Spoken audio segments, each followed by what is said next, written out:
ఏం జరిగింది తెలంగాణలో?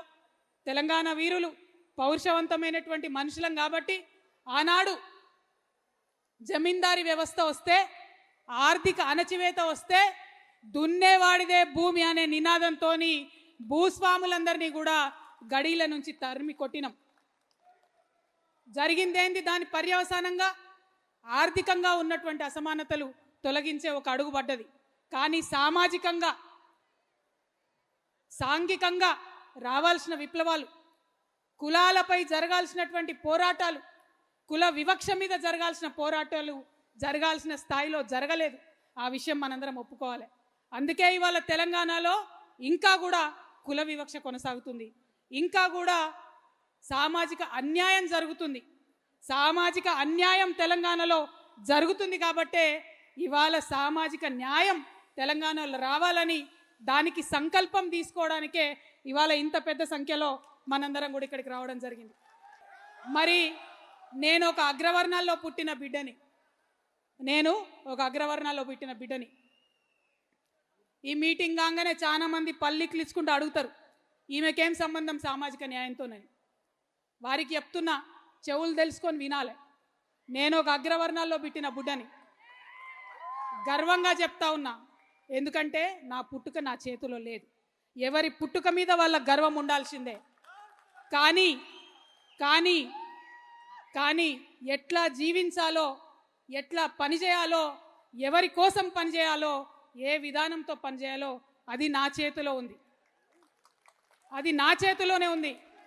అందుకే ఇవాళ తెలంగాణలో ఉన్న అన్ని అణగారిన వర్గాలతోని, అణచివేయబడ్డ కులాలతోని, ఇప్పటికీ కనీసం ఒక వార్డు మెంబర్ కానటువంటి కులాలతోని, గ్రామ పంచాయతీ ముఖం తెలవని కులాలతోని, అసెంబ్లీ ఎట్లుంటుందో అర్థం కానటువంటి కులాలతోని, వారితోని కలిసి పనిచేసి, వారితోని భుజం భుజం తట్టి ఉద్యమం చేసి వారికి సాధికారత తెచ్చేంత వరకు కూడా నా జీవితం అంకితం చేస్తున్నానని ఈ సందర్భంగా నేను తెలియజేస్తున్నా.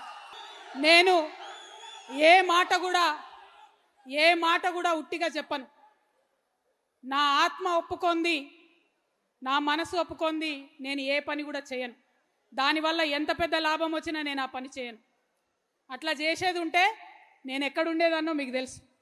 కానీ అవన్నీ వదులుకొని ఇవాళ ఒంటరిగా నేను బయలుదేరిన మీ అందరి సహకారంతో ఖచ్చితంగా ఈ తెలంగాణలో మంచి మార్పు తీసుకొని రాగలుగుతామనే కాన్ఫిడెన్స్తో ఇవాళ నేను మీ ముందుకు వచ్చి ఇవాళ ఒక్క మాట మనం ఆలోచన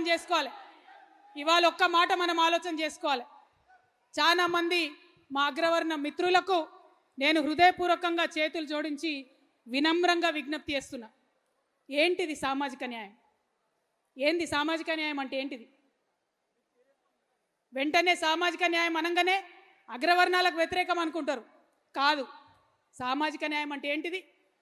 ఒక దగ్గర ఒక 100 రొట్టెలుంటే, ఆకలితో ఉన్నటువంటి 100 మనుషులుంటే, 100 రొట్టెలుండి ఆకలితోనున్న 100 మనుషులుంటే మానవత్వం ఏంటిది?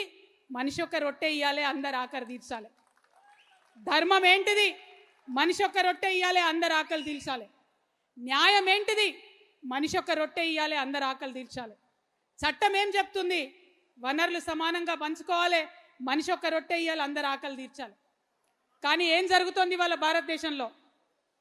100 రొట్టెలున్నాయి, ఆకలితో నుండే 100 మనుషులు ఉన్నారు. కానీ బలవంతులైనటువంటి 10 మంది మనుషులు 90 రొట్టెలు తింటున్నారు. ఇవాళ బలహీనమైనటువంటి 90 మంది మనుషులు 10 రొట్టెలు పంచుకొని తినే దుస్థితిలో ఉన్నారు ఈరోజు. ఇది న్యాయమా? ఇది ధర్మమా? ఒక్కసారి అగ్రవర్ణాల్లో ఉండేటటువంటి మా మిత్రులందరూ కూడా ఆలోచన చేయాలని వినమ్రంగా చేతులు జోడించి నేను కోరుతా ఉన్నాను.